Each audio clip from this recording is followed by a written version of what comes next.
नमस्कार, मैं Pankaj Shukla Malay academy से। और कैसे हैं? आशा है अच्छे होंगे, स्वस्थ होंगे और प्रसन्न होंगे। आज मैं आपको हिंदी में प्रत्यय के बारे में बताऊंगा। प्रत्यय क्या होता है? वो शब्दांश जो किसी धातु या शब्द के पीछे जुड़कर एक नया शब्द बनाते हैं, उन्हें प्रत्यय कहा जाता है। ठीक, जैसे सुंदर, सुंदर में ता जोड़ दिया, बन गया सुंदरता। कठोर, कठोर में ता जुड़ा, बन गया कठोरता। तम, तम में सा जुड़ गया तो बन गया तमस। तो ये जो है धातु या शब्द के पीछे जुड़कर जो नया शब्द बनाते हैं, उन्हें प्रत्यय कहा जाता है। और देखिए, प्रत्यय हो या उपसर्ग, इनका स्वतंत्र रूप में कोई अर्थ नहीं होता। स्वतंत्र रूप में इनका कोई अर्थ नहीं होता। जैसे सुंदर के पीछे जुड़ा ता हो गया सुंदरता। सुंदर के पीछे जुड़कर उस शब्द का अर्थ बदल दिया, लेकिन स्वतंत्र अवस्था में इसका कोई अर्थ नहीं होता। ता का कोई अर्थ नहीं। कठोर, कठोर से बना कठोरता, ता प्रत्यय जुड़ा, लेकिन ता का स्वतंत्र रूप में कोई अर्थ नहीं। तम, तम के पीछे जुड़ा सा, उसके अर्थ को बदल दिया, लेकिन स का कोई स्वतंत्र रूप में कोई अर्थ नहीं। ठीक, तो ये प्रत्यय जो होते हैं, ये धातु या शब्द के पीछे जुड़ते हैं और इनका स्वतंत्र रूप में कोई अर्थ नहीं होता। अब मैं आपको बताता हूं प्रत्यय के भेद। प्रत्यय के दो भेद होते हैं, कृदंत प्रत्यय और तद्धित प्रत्यय। कौन से? कृदंत प्रत्यय और तद्धित प्रत्यय। वो शब्दांश जो किसी धातु या क्रिया के पीछे जुड़कर एक नया शब्द बनाते हैं, उन्हें कृत प्रत्यय कहा जाता है। ठीक, वो शब्दांश जो किसी धातु या क्रिया के पीछे जुड़कर एक नया शब्द बनाते हैं, उन्हें कृत प्रत्यय कहा जाता है। और इनके योग से जो शब्द बनता है, उन्हें कृदंत शब्द कहते हैं। उन्हें कृदंत कहते हैं। इनके योग से जो शब्द बनता है, उन्हें कृदंत कहते हैं। समझ गए ना? वो शब्दांश जो किसी धातु या क्रिया के पीछे जुड़कर एक नया शब्द बनाते हैं, उन्हें कृत प्रत्यय कहा जाता है। और इनके योग से जो शब्द बनते हैं, उन्हें कृदंत कहा जाता है। ठीक, अब देखते हैं हम कि कृदंत प्रत्यय के इनके भी 6 भेद होते हैं। पहला है भाववाचक कृदंत। पहला है भाववाचक कृदंत। जिन कृदंत शब्दों के द्वारा क्रियाओं के भाव का पता चलता है, क्रियाओं के भाव का बोध होता है, उन्हें भाववाचक कृदंत कहा जाता है।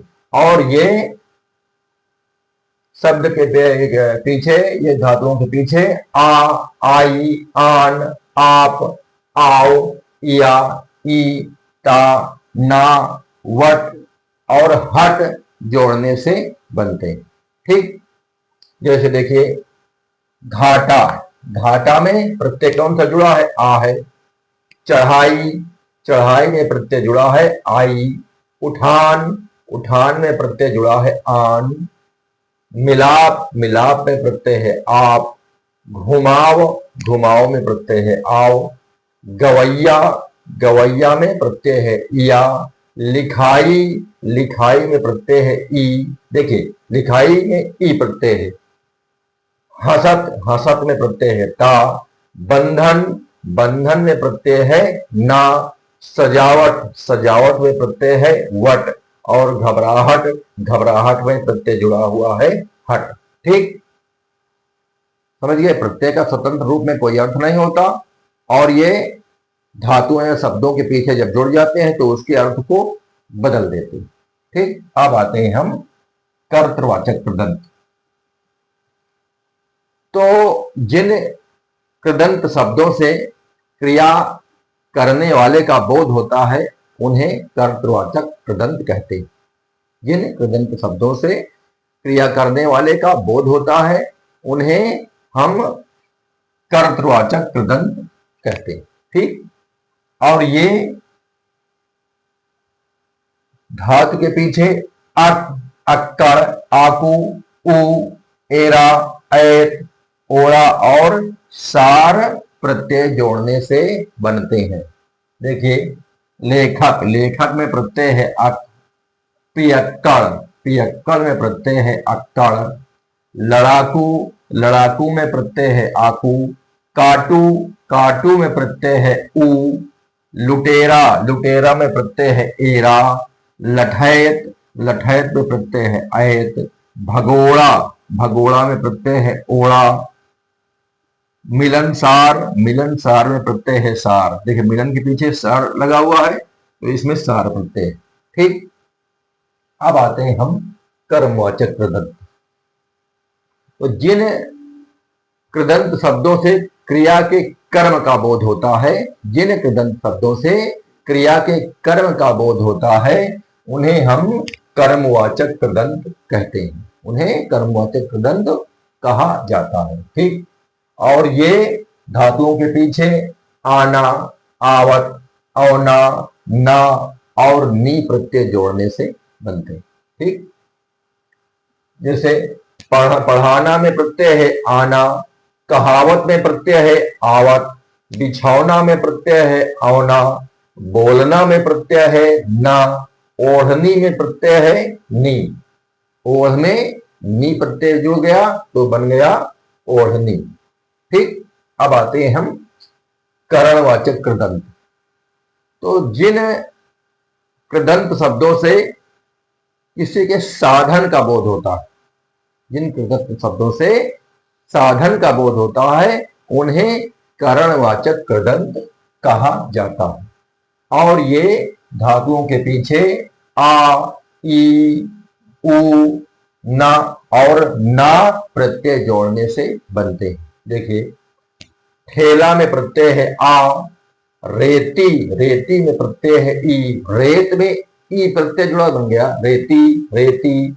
झाड़ू में प्रत्यय है उ, झाड़न में प्रत्यय है ना और कसना में प्रत्यय है ना, कस में ना प्रत्यय जुड़ा तो बन गया ना।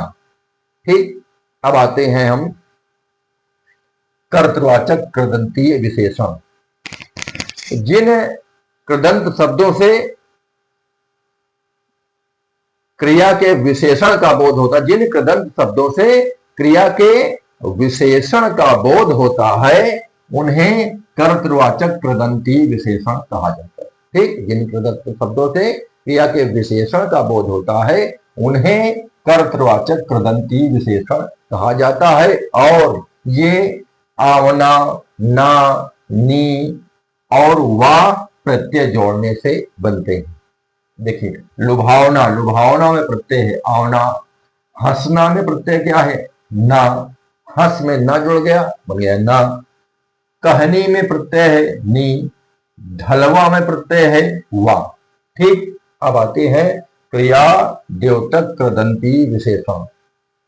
जिन कृदंत शब्दों से क्रिया का बोध होता है, जिन कृदंत शब्दों से क्रिया का बोध होता है, उन्हें क्रिया द्योतक कृदंतीय विशेषण कहा जाता है। और ये धातु के पीछे ना, का, की आदि प्रत्यय के जोड़ने से बनते हैं। जैसे झरना में प्रत्यय है ना, छिलका में प्रत्यय है का, फिरकी में प्रत्यय है की। ठीक। अब आते हैं हम तद्धित प्रत्यय। तो वह प्रत्यय जो धातु और क्रिया को छोड़कर बाकी शब्दों के पीछे जुड़कर एक नया शब्द बनाते हैं, उन्हें तद्धित प्रत्यय कहा जाता है। ठीक। वो शब्दांश या वो प्रत्यय जो किसी धातु या क्रिया को छोड़कर अन्य शब्दों के साथ पीछे जुड़कर एक नया शब्द बनाते हैं, उन्हें तद्धित प्रत्यय कहा जाता है। ठीक। फिर से बता रहा हूं, वो प्रत्यय जो क्रिया और धातु को छोड़कर शेष बचे शब्दों के पीछे जुड़कर एक नया शब्द बनाते हैं, उन्हें तद्धित प्रत्यय कहा जाता है। ठीक। और तद्धित प्रत्यय के भी 6 भेद होते हैं। भाववाचक तद्धित, कर्तृवाचक तद्धित, गुणवाचक तद्धित, ऊनतावाचक तद्धित और स्थानवाचक तद्धित। ये स्त्रीवाचक तद्धित, इसके भी ये 6 भेद होते हैं। ठीक, तो पहले हम आते हैं भाववाचक तद्धित। तो जिन शब्दों के जोड़ने से संज्ञा या विशेषण शब्द भाव का बोध कराते हैं उन्हें भाववाचक तद्धित कहा जाता है। जिन शब्दों के जोड़ने से संज्ञा या विशेषण भाव का बोध कराते हैं उन्हें भाववाचक तद्धित कहा जाता है। और ये जो है आ, आई, आन, आयत, आवट, आस, ता, पन, पा और सा इन प्रत्यय के जोड़ने से बनते हैं। देखिए, बोझा में प्रत्यय है आ, ढिठाई में प्रत्यय है आई, लंबान में प्रत्यय है आन, पंचायत में प्रत्यय है आयत, अमावट में प्रत्यय है आवट, मिठास में प्रत्यय है आस, चाहत में प्रत्यय है ता, बालपन में प्रत्यय है पन, मोटापा में प्रत्यय है पा और तमस में प्रत्यय है सा। ठीक, अब हम आते हैं कर्तृवाचक तद्धित।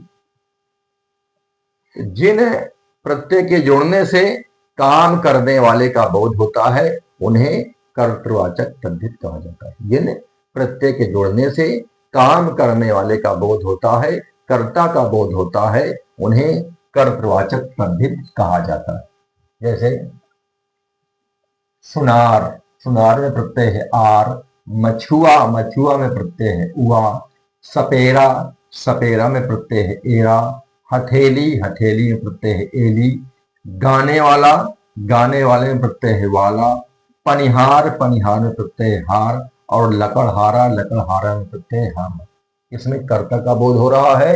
ये सभी कर्ता हैं, सुनार, मछुआ, सपेरा, हथेली, गाने वाले, पनिहार और लकड़हारा, ये सभी कर्ता हैं, इसलिए इन्हें कर्तृवाचक तद्धित कहा जाता है। अब आते हैं हम गुणवाचक तद्धित। जिन प्रत्यय के लगने से पदार्थ के गुण का बोध होता है, जिन प्रत्यय के लगने से पदार्थ के गुण का बोध होता है उन्हें गुणवाचक तद्धित कहा जाता है। ठीक, और ये आर, इक, ई, ईला, उ, वंत और हरा प्रत्यय जोड़ने से बनते हैं। ठीक, जैसे गंवार में प्रत्यय है आर, धार्मिक में प्रत्यय है इक, देसी में प्रत्यय है ई, खर्चीला में प्रत्यय है ईला, बाजारू में प्रत्यय है उ, गुणवंत में प्रत्यय है वंत, इकहरा में प्रत्यय हरा। गुण एक शब्द है, उसमें वंत लग गया, वंत प्रत्यय जुड़ गया तो हो गया गुणवंत। ठीक, अब आते हैं हम ऊनतावाचक तद्धित। तो जिन प्रत्यय के लगने से पदार्थ की तुलनात्मक दृष्टि से न्यूनता प्रकट होती है उन्हें ऊनतावाचक तद्धित कहा जाता है। जिन प्रत्यय के लगने से पदार्थ की तुलनात्मक दृष्टि से न्यूनता प्रकट होती है उन्हें ऊनतावाचक तद्धित कहा जाता है। और ये ई, री, वा और सा प्रत्यय जोड़ने से बनते हैं। जैसे पहाड़ी में प्रत्यय है ई, ऊनता मतलब न्यूनता प्रकट होती है। पहाड़ बड़ा हो गया, पहाड़ी छोटी हो गई, पहाड़ी में प्रत्यय है ई। छाता बड़ी चीज है और री लगा दिया गया तो न्यूनता आ गई, हो गया छतरी। छतरी में प्रत्यय है री, बछवा में प्रत्यय है वा और लालसा में प्रत्यय है सा। अब आते हैं हम स्थानवाचक तद्धित। तो जिन प्रत्यय के लगने से संज्ञा आदि शब्द किसी स्थान विशेष के सूचक बन जाते हैं, जिन प्रत्यय के लगने से संज्ञा आदि शब्द किसी स्थान विशेष के सूचक बन जाते हैं उन्हें स्थानवाचक तद्धित कहा जाता है। और ये आना या आदि प्रत्यय के जोड़ने से बनते हैं। ठीक, जैसे राजपुताना, इसमें प्रत्यय है आना। कनौजिया, कनौजिया में प्रत्यय है या। देखिए स्थानवाचक तद्धित है, ये स्थान का बोध करा रहे हैं। राजपुताना, कनौजिया, ये स्थान का बोध करा रहे हैं। स्त्रीवाचक तद्धित, जिन प्रत्यय के जोड़ने से शब्द, जिन प्रत्यय के जोड़ने से शब्द स्त्री जाति का बोध कराते हैं, उन्हें स्त्रीवाचक तद्धित कहा जाता है। जिन प्रत्यय के जोड़ने से शब्द स्त्री जाति का बोध कराते हैं, उन्हें स्त्रीवाचक तद्धित कहा जाता है। और ये आनी, इन, नी, या और ई प्रत्यय के जोड़ने से बनते हैं। जैसे जेठानी, जेठानी में प्रत्यय है आनी। नातिन, नातिन में प्रत्यय है इन। मोरनी, मोरनी में प्रत्यय है नी। चुहिया, चुहिया में प्रत्यय है या। मामी, मामी में प्रत्यय है ई। देखिए स्त्रीवाचक तद्धित है, ये स्त्री जाति का बोध करा रहे हैं। जेठानी, नातिन, मोरनी, चुहिया, मामी। जैसे मामा है, मामा में जो है ई जुड़ गया तो बन गया मामी, पहले पुरुषवाचक था, अब बन गया ये स्त्रीवाचक। इन प्रत्यय के जोड़ने से जो शब्द होते हैं वो स्त्री जाति का बोध कराने लगते हैं, तो इन्हें स्त्रीवाचक तद्धित कहा जाता है। अब आते हम देखते हैं कुछ उर्दू तद्धित के बारे में। जैसे गोलंदाज, गोलंदाज में प्रत्यय है अंदाज। गोल में अंदाज प्रत्यय जुड़ा बन गया गोलंदाज। रोजाना, रोजाना में प्रत्यय है आना। शर्मिंदा, शर्मिंदा में प्रत्यय है इंदा। रोज में आना प्रत्यय जुड़ गया, बन गया रोजाना। सर में इंदा प्रत्यय जुड़ गया, बन गया शर्मिंदा। इंसान में इयत प्रत्यय जुड़ गया तो हो गया इंसानियत। इंसानी, इंसान में ई प्रत्यय जुड़ गया तो बन गया इंसानी।